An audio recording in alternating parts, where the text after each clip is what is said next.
Hello students, now we are going to study part second of chapter 9 class 8 science. ठीक है, तो इससे पिछले वीडियो में हम इन सब चीज़ों के बारे में पढ़ चुके हैं कि रिप्रोडक्शन क्या होता है, giving birth to young ones. ठीक है, उसके बाद दो टाइप का होता है, sexual reproduction and asexual reproduction. Sexual reproduction में जो है दो पेरेंट्स इन्वॉल्व होते हैं, ए सेक्सुअल में जो है वो एक ही सिंगल पेरेंट इन्वॉल्व होता है। ठीक है, तो उसके बाद हमने कंप्लीट जो है वो फर्टिलाइजेशन प्रोसेस पढ़ी, ऑर्गन्स पढ़े, मेल एंड फीमेल ऑर्गन्स ये पढ़ चुके हैं हम। ठीक है, फर्टिलाइजेशन हमने देखा, फर्टिलाइजेशन में क्या था, fusion of male and female gametes. ठीक है, तो मेल और फीमेल गैमेट्स के फ्यूज़न को फर्टिलाइजेशन कहते हैं। ठीक है, फर्टिलाइजेशन से जो बनता है, जो सेल बनता है उसको जाइगोट कहते हैं। जाइगोट फिर जो है कहाँ होता है, शुरू में जो फर्टिलाइजेशन होता है वो इस फेलोपियन ट्यूब के अंदर होता है, यहाँ पे होता है। ठीक है, तो ये जाइगोट हमारा यहाँ पे बना। ठीक है, तो फिर वो नीचे आता है यूट्रस की वॉल में, यहाँ एम्बेड हो जाता है, यानी कि यहाँ चिपक जाता है। ठीक है, तो ये हम पहले पढ़ चुके हैं। उसके बाद फर्टिलाइजेशन दो टाइप का है, एक्सटर्नल फर्टिलाइजेशन और इंटरनल फर्टिलाइजेशन।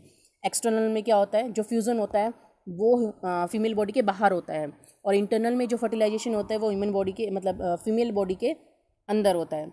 ठीक है, एक्सटर्नल के एग्जांपल्स है फ्रॉग्स एंड सम फिशेज़, और इसके एग्जांपल्स हैं इंटरनल के ह्यूमन बींग्स, काओ, बफेलो, ये सब क्या है इंटरनल फर्टिलाइजेशन में आते हैं। ठीक है, फिर एम्ब्रियो क्या करता रहता है, फर्टिलाइजेशन के बाद धीरे धीरे बढ़ता रहता है। ठीक है, मतलब शुरू में जाइगोट होता है, फिर वो जब यूट्रस में आ जाता है, यूट्रस की वॉल्स के साथ चिपक जाता है, तो वो आगे बढ़ता रहता है, सेल डिवीज़न होती रहती है उसमें, तो हम उसको नाम देते हैं एम्ब्रियो का। फिर वो जब बड़ा, थोड़ा और बड़ा हो जाता है, उसके सारे के सारे पार्ट्स जो हैं दिखाई देने लग जाते हैं, तब हम उसको फीटस कहते हैं। पहले जाइगोट था जब सिंगल सेल था, उसके बाद थोड़ा बड़ा हुआ, वो एम्ब्रियो बन गया, नीचे आके जो है चिपक गया यूट्रस की वॉल्स के साथ। उसके बाद जब उसके सारे पार्ट्स दिखाई देने लग जाते हैं तो वो क्या कहलाता है, वो फिटस कहलाता है।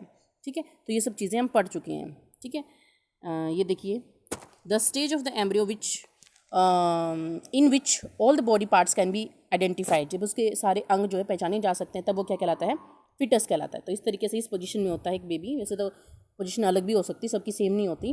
ठीक है, लेकिन जो बेस्ट पोजीशन होती है वो यही होती है। ठीक है, नेक्स्ट फिर इंटरनल फर्टिलाइजेशन हैंस में होता है, ये मैं बता ही चुकी हूँ आपको।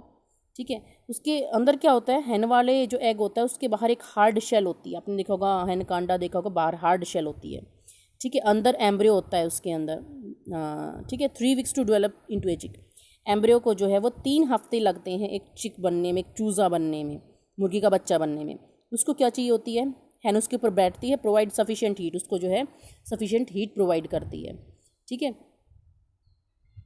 और जब वो पूरा बन जाता है चिक तो वो उस शेल को तोड़कर ब्रस्ट करके जो है बाहर आ जाता है। ठीक है, it burst open the egg shell.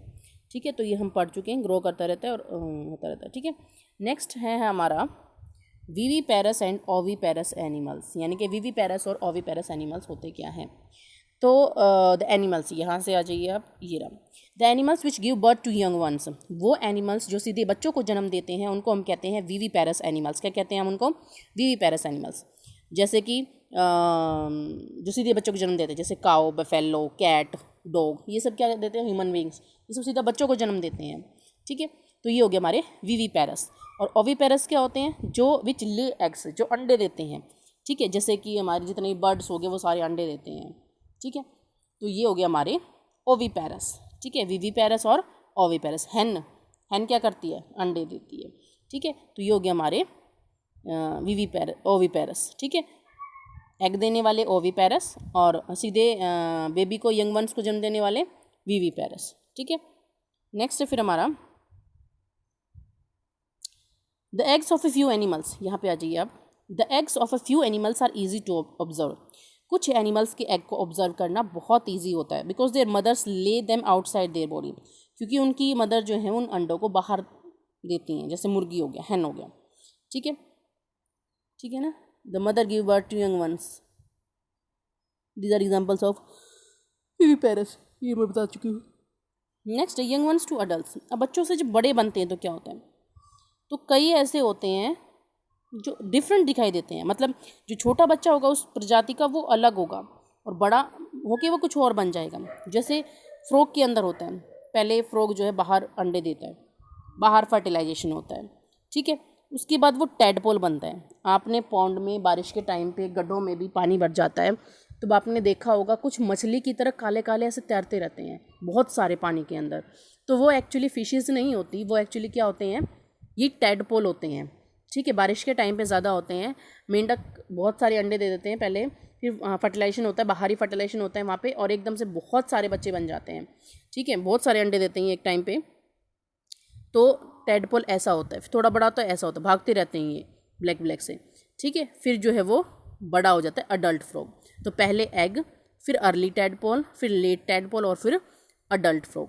ठीक है, इसी तरीका का कुछ होता है सिल्क वॉर्म में भी। आपने 7th क्लास में जो है cycle of the silk worm पढ़ी थी। तो पहले एग होता है, फिर लार्वा जिसको कैटरपिलर भी कहते हैं, फिर प्यूपा, और फिर अडल्ट बनता है। तो जब छोटे बच्चे होते हैं तो वो कैसे दिखाई देते हैं, मतलब किसी और तरह के दिखाई देते हैं, और बड़े हो जाने के बाद कुछ और ही। अब ये जो टैडपोल है पानी में नहीं रह सकते, पानी में ही रहते हैं, बाहर नहीं रह सकते। ठीक है, और फ्रॉग जो है वो दोनों जगह पे रह सकता है। ठीक है, तो जो कुछ यंग वंस क्या होते हैं, शुरू में जब बच्चे होते हैं तो वो कैसे ही होते हैं, मतलब उनका स्ट्रक्चर कुछ और ही होता है, और जब बड़े हो जाते हैं तो बिल्कुल अलग बन जाते हैं। ठीक है, उसके बाद ये जो प्रोसेस है एकदम से, the transformation of the larva into an adult through drastic changes. मतलब लार्वा से, जैसे ये इसको बोल दो लार्वा, या ये हो गया लार्वा, तो लार्वा से एडल्ट बनने के दौरान जो चेंजेस आते हैं, बहुत ज़्यादा चेंजेस जो आते हैं, इस प्रोसेस को कहा जाता है मेटामॉर्फोसिस। क्या कहा जाता है इस प्रोसेस को?